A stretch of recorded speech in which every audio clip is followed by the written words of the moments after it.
जय श्री कृष्णा दोस्तों।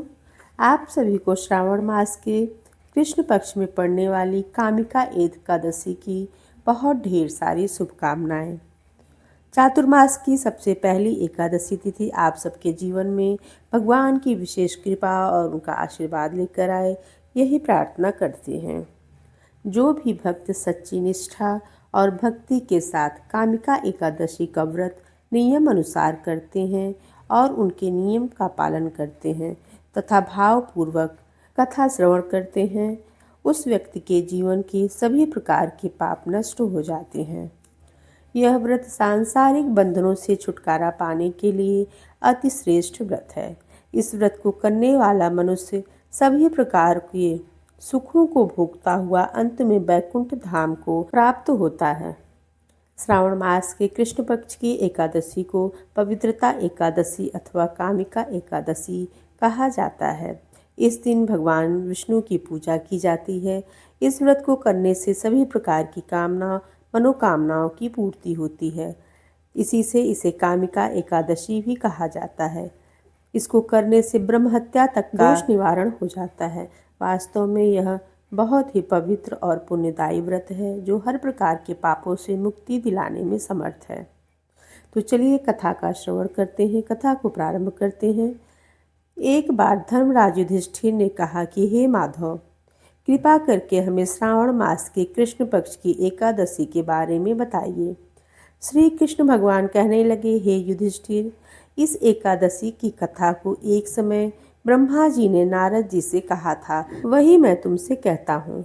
नारद जी ने ब्रह्मा जी से पूछा था कि हे पितामह, श्रावण मास के कृष्ण पक्ष की एकादशी का क्या नाम है, क्या विधि है और उसका महात्म्य क्या है, यह जानने की मेरी बड़ी इच्छा है, कृपा करके हमें बताएं। भगवान श्री कृष्ण ने कहा कि हे राजन, ब्रह्मा जी ने नारद जी को जो कुछ बतलाया वह मैं तुमको कहता हूँ। ब्रह्मा जी ने कहा था कि हे देवर्षि नारद, लोक कल्याण की भावना से तुमने बहुत ही अच्छा प्रश्न किया है। अब मैं जो पावन कथा आपसे कहता हूँ उसे ध्यान पूर्वक सुने। श्रावण मास के कृष्ण पक्ष की इस एकादशी का नाम कामिका और दूसरा नाम पवित्रता एकादशी है। इस एकादशी की कथा सुनने मात्र से वाजपेयी यज्ञ का फल प्राप्त होता है। इस दिन शंख चक्र गदा पद्मधारी भगवान विष्णु का पूजन होता है। इनके श्रीधर, हरि, विष्णु, माधव, मधुसूदन आदि अनेक नाम हैं। उनकी अनेक नामों से पूजा की जाती है। उनकी पूजा का फल सुनो।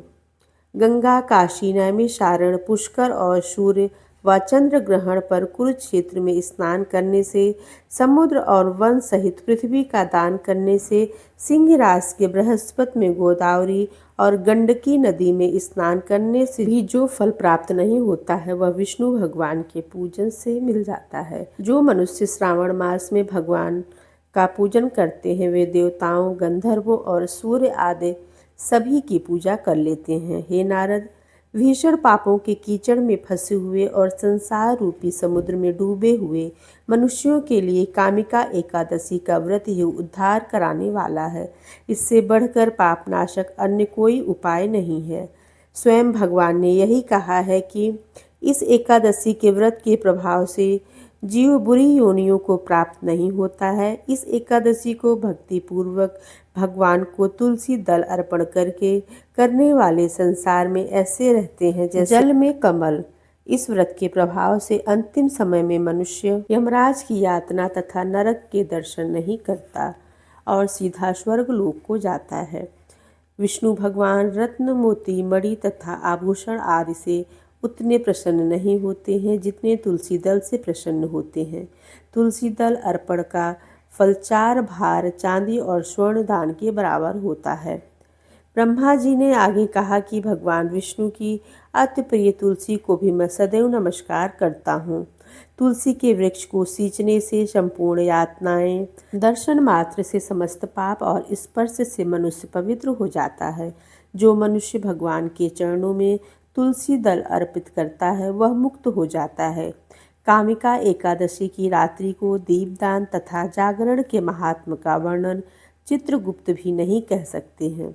जो मनुष्य इस एकादशी की रात्रि को भगवान के मंदिर में दीप प्रज्वलित करते हैं, उनके पितर स्वर्गलोक में सुधा पान करते हैं। जो गौशाला में घी या तिल के तेल का दीपक जलाते हैं, वे 100 करोड़ दीपक युक्त होकर सूर्य लोक को जाते हैं। अंत में ब्रह्मा जी ने कहा, ब्रह्म हत्या तथा भ्रूण हत्या आदि पापों को नष्ट करने वाली इस कामिका एकादशी का व्रत मनुष्य को यत्न पूर्वक अवश्य करना चाहिए। एकादशी का व्रत करने पर सभी मनोकामनाओं की पूर्ति तो होती ही है, साथ में इस कामिका एकादशी के महात्म को श्रद्धा पूर्वक पढ़ने या सुनने वाले के भी समस्त पाप नष्ट हो जाते हैं और वह अंत समय में भगवान विष्णु लोक को प्राप्त होता है। तो बोलिए विष्णु भगवान की जय।